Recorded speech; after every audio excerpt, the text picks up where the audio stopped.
ರಿನೇ ಲಿನಾಕ್ ಒಬ್ಬ French physician. ಅವನಿಗೆ ಮ್ಯೂಸಿಕ್ನಲ್ಲಿ ತುಂಬ ಇಂಟ್ರೆಸ್ಟ್. ಫ್ಲೂಟ್ಗಳನ್ನು ತಾನೇ ಕೆತ್ತುಬಿಟ್ಟು ಮಾಡ್ತಾ ಇದ್ದಂತೆ. ಹಿಂದೆಲ್ಲ ಹಾರ್ಟ್ ಮತ್ತು ಲಂಗ್ಸ್ನ ಸೌಂಡ್ ಕೇಳಿಸ್ಕೊಳ್ಳಿಕ್ಕೆ ಕಿವಿನ ಡೈರೆಕ್ಟಾಗಿ ಪೇಷಂಟ್ನ ಎದೆಗೆ ಇಟ್ಬಿಟ್ಟು ಕೇಳಿಸ್ಕೊಳ್ತಾ ಇದ್ರಂತೆ. ಹೀಗೆ ಮಾಡಲಿಕ್ಕೆ ಫೀಮೇಲ್ ಪೇಷಂಟ್ನಲ್ಲಿ ತುಂಬ ಕಷ್ಟ ಆಗ್ತಾ ಇತ್ತಂತೆ. ಹಾಗಾಗಿ ರಿನೇ ಲಿನಾಕ್ ಅವನಿಗೆ ಒಂದು ಐಡಿಯಾ ಬಂದು ಪೇಪರ್ನ ಕೊಳವೆ ಥರ ಸುತ್ತಬಿಟ್ಟು ಅದನ್ನು ಇಟ್ಟು ಕೇಳಲಿಕ್ಕೆ ಶುರು ಮಾಡಿದಂತೆ. ಹೀಗೆ ಅವನ ಫ್ಲೂಟ್ನ ಸ್ಕಿಲ್ಸ್ನ ಯೂಸ್ ಮಾಡಿಕೊಂಡು ಆ ಪೇಪರ್ನ ಕೊಳವೆ ಏನಿದೆ ಅದನ್ನು ವುಡನ್ ಕೊಳವೆ ಆಗಿ ಮಾರ್ಪಡಿಸಿದಂತೆ. ಆವಾಗ ಇನ್ನೂ ಸೌಂಡ್ ಬೆಟರ್ ಆಗಿ ಕೇಳಿಸ್ತಾ ಇತ್ತಂತೆ.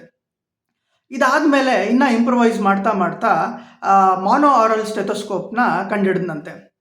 ಮಾನೋ ಆರಲ್ ಸ್ಟೆಥೋಸ್ಕೋಪ್ ಬೈ ಆರಲ್ ಆಗಿ ಈಗ ಅದೇ ಇಂಪ್ರೂವೈಸ್ ಆಗ್ತಾ ಆಗ್ತಾ ಈಗ ನಾವೇನು ಯೂಸ್ ಮಾಡ್ತೀವಲ್ಲ ಆ ಥರ ಬೈ ಆರಲ್ ಮಾಡರ್ನ್ ಸ್ಟೆಥೋಸ್ಕೋಪ್ ಆಗಿ ಈಗ ನಮ್ಮ ಕೈನಲ್ಲಿ ಸಿಕ್ಕಿದೆ.